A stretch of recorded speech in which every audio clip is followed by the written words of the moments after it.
पता नहीं क्यों मेरी सास मुझसे इतना ज़्यादा नफरत करने लगी कि मार पीट गाली गलौज घर से भगाने की धमकी देने लगी और बोलती थी कि मैं अपने बेटे की शादी कहीं और कर दूंगी।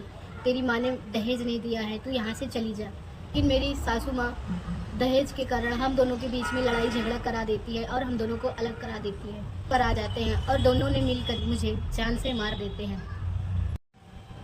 मेरा नाम शोभा है। माँ के सिवा और कोई नहीं था। मैं और मेरी माँ एक ही घर में रहते थे और हम ज़्यादा अच्छे घर से नहीं थे, बहुत ही। जब मैं बड़ी हुई तो मेरी माँ बूढ़ी हो चुकी थी। उन्हें लगा कि मेरी शादी को जल्दी कर देना बहुत ही ज़्यादा ज़रूरी है। अपनी माँ को बहुत समझाती थी कि माँ मेरी शादी मत करो, मैं आपके बुढ़ापे का सहारा हूँ। एक दिन पंडित जी एक अच्छे घर से रिश्ता लेकर आते हैं। जब वो दोनों बातें करते हैं तो मैं किचन में खाना ही बना रही थी। उनकी बातों को सुनकर मुझे थोड़ा अजीब सा लगा। मुझे लगा कि नहीं, मुझे अभी शादी नहीं करनी चाहिए। मैं अगर ससुराल चली जाऊंगी तो मेरी माँ का क्या होगा। लेकिन मेरी माँ ने मुझे बोलती रही कि लड़की तो पराया धन होती है, उनको शादी एक न एक दिन करना ही होता है। मेरी माँ मेरी एक भी नहीं सुनी और वह मेरी शादी उस घर से कर दी जिस घर में बहू को नौकरानी बनाकर रखते हैं और दहेज के नाम पर लालच रखते हैं। मैं अपनी माँ की बात मानकर उस लड़के से शादी कर लेती हूँ जो कि देखने में सुंदर था। उसका नाम विजय था।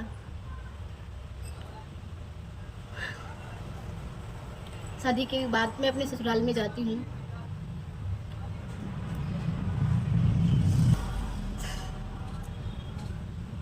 जब मेरी शादी तय हो जाती है तो हमें ये चीज़ बिल्कुल भी पता नहीं होता है कि मेरी माँ और मेरे हस्बैंड की माँ दोनों लोग एक दूसरे से सौदा करते हैं दहेज का।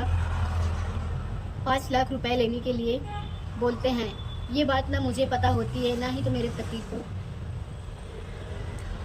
शादी के बाद मैं अपने ससुराल जाती हूँ और अपने सारे रिश्ते को अच्छे से निभाती हूँ। ससुराल में अपनी सास को अपनी माँ की तरह मानती थी क्योंकि मेरी सास भी बूढ़ी हो चुकी थी। लेकिन मुझे ये नहीं पता था कि मेरी सास सौतेली है, मेरे पति की सौतेली माँ है। और वहाँ पे मेरे ससुर जी भी रहते थे। मेरे ससुर जी बहुत ही सीधे स्वभाव के थे, बहुत ही अच्छे थे, बहुत ही अच्छे स्वभाव के थे। शादी के कुछ दिन बाद धीरे धीरे हम लोग अच्छे से रहने लगे। 1 से 2 महीने बीत गए। फिर मेरी सास मेरे ऊपर इतना जुल्म करने लगी दहेज को लेकर और मेरे जितने भी सारे गहने थे वो ले लेती है और कहती है कि तू यहाँ की महारानी नहीं है जो इस तरीके से गहनों को अपने पास रखेगी या इस तरीके से सच संवर कर रहेगी। घर का पूरा काम करती और सबकी सेवा भी करती। बीच बीच में जब मेरी माँ आ जाती तो मेरी सास मुझे हमेशा ताना ही देती। मुझे नहीं पता था कि मेरी माँ और मेरी सास दोनों एक दूसरे से क्या बात की है, लेकिन मेरी माँ हमेशा बीच बीच में हर एक 15 दिन, महीने, 2 महीने में आती जाती रहती थी। मेरे हस्बैंड मुझे बहुत प्यार करते थे, हम दोनों का बॉन्ड बहुत ही अच्छा था। लेकिन धीरे धीरे पता नहीं क्यों मेरी सास मुझसे इतना ज़्यादा नफरत करने लगी कि मार पीट गाली गलौज घर से भगाने की धमकी देने लगी और बोलती थी कि मैं अपने बेटे की शादी कहीं और कर दूंगी। तेरी माँ ने दहेज नहीं दिया है, तू यहाँ से चली जा। लेकिन मैं अपने पति से कुछ भी नहीं बताती थी क्योंकि वो मुझे बहुत प्यार करते थे। एक दिन ऐसे ही मैं बाथरूम में कपड़ा धुल रही थी तो मेरे हस्बैंड आ जाते हैं और कहते हैं कि शोभा, ये तुम क्या पहनी हो। वह मुझे उस रूप में देखकर बहुत ज़्यादा गुस्सा हो जाते हैं। मेरी सास मुझे घर के कपड़ों में नहीं बल्कि नौकरों के कपड़ों में रखती थी। और जब मेरे हस्बैंड बाहर से आते तब वह मुझे बोलती कि तू अच्छे कपड़े और घर के कपड़े पहन ले। मैं अपने पति को थोड़ा भी बताना नहीं चाहती थी, नहीं तो उनके सामने उनकी माँ की बुराई करना चाहती थी, क्योंकि एक तो वह सौतेली माँ है और ऊपर से मेरे हस्बैंड के साथ पता नहीं कैसा व्यवहार करती। मैं तो सोचती कि जाने दो, जिस जैसे तैसे चल रहा है घर चलने दो। लेकिन मेरी सासू माँ दहेज के कारण हम दोनों के बीच में लड़ाई झगड़ा करा देती है और हम दोनों को अलग करा देती है। हम दोनों के लिए दिल में इतनी बुराइयां भर देती है कि हम दोनों एक दूसरे से दूर हो जाते हैं। मेरे हस्बैंड मुझे घर से निकालने पर आ जाते हैं। वहीं पर मेरे ससुर जी उन दोनों को बहुत समझाने की कोशिश करते हैं, लेकिन वह नहीं समझते। जब वह लोग मुझे धक्के मारकर घर से बाहर निकाल देते हैं तो मुझे कोई और रास्ता नहीं था, तो मेरे पास और कोई और रास्ता नहीं था कि मैं कहाँ जाऊँ। मैं अपनी माँ के घर अपनी मम्मा के पास जाती हूँ। जब वहाँ जाती हूँ तो मेरी माँ मुझे बहुत समझाती है और कहती है कि बेटी, छोटी मोटी लड़ाई तो हर घर में होती है और शादी के बाद लड़की को ससुराल में ही रहना है, क्योंकि लड़की पराया धन होती है। मेरी माँ मुझे उस टाइम कुछ भी नहीं बताती है और इतना कहकर मुझे समझा बुझाकर घर भेज देती है। फिर मैं अपने ससुराल वापस जा रही थी। मुझे कुछ समझ नहीं आ रहा था कि मैं क्या करूं। मेरे मन में मेरे वही सास के ताने और उसके करतूत, मेरे हस्बैंड के बातें ताने मेरे मन में चलती थी। तभी वहाँ पर रास्ते में मेरी एक सहेली मिलती है जिसका नाम काजल था। जब वह मुझे मिलती है और कहती है कि तू अकेले यहाँ कैसे, फिर मैं रोने लगती हूँ और कुछ नहीं बोल पाती।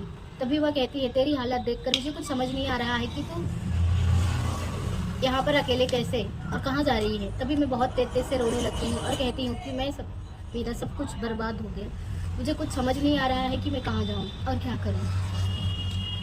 तभी वह मेरी माँ और मेरी सास के दहेज के बारे में मुझे सारी बातें बता देती है और कहती है कि देख, तेरी माँ ने तेरे पीछे बहुत सारे पैसे खर्च किए हैं, अगर तू ससुराल में उनकी बातों को मानकर ससुराल छोड़ देगी तो तेरी माँ पर क्या बीतेगी। और उन्होंने अपनी पूरी जिंदगी की कमाई लगा दी है। उसकी इतनी बात सुनकर, उसकी बातें सुनकर मुझे लगा कि ये बिल्कुल सही कह रही है। फिर मैं अपने ससुराल जाती हूँ। मेरी सास मुझे देखकर हैरान हो जाती है और कहती है कि अब यहाँ पे तू क्या लेने आई है, निकल जा तू मेरे घर से। उस टाइम मेरे हस्बैंड घर पर नहीं होते हैं और मेरी सास हाथापाई करने लगती है। मेरी सास मुझे जान से मारने की कोशिश करती है मुझे। तभी मेरे हस्बैंड भी घर पर आ जाते हैं और दोनों ने मिलकर मुझे जान से मार देते हैं। जान से मारने के बाद बोलते हैं कि बेटा, मैं तेरी शादी अब किसी बड़े घर में और अच्छी लड़की देखकर लाऊंगी। बाद वह लोग मेरी माँ को फ़ोन करते हैं और कहते हैं कि आपकी बेटी ने सुसाइड कर ली। जब यह बात मेरी सहेली को पता चलती है तब वह दौड़ते हुए मेरी माँ के पास आती है और दोनों लोग मेरे ससुराल पहुँचते हैं। तभी मेरी सहेली अपनी सौतेली माँ की सारी सच्चाई मेरे हस्बैंड को बताती है। तब जाके उसको समझ आता है कि कौन गलत था और कौन सही। तो दोस्तों, आप सबको इस कहानी से क्या समझ आया, आप लोग कमेंट में ज़रूर बताइएगा। और यह एक कहानी थी और हाँ, आज के टाइम पे ये रियल है कि आज के टाइम पे ऐसा ही होता है। ज़्यादातर लोग दहेज के पीछे अपना घर बर्बाद कर देते हैं और लड़की को जान से मार देते हैं। तो यह एक कहानी कैसी लगी कमेंट में ज़रूर बताइएगा और नेक्स्ट वीडियो आप लोगों को कल देखने को मिलेगी। तब तक के लिए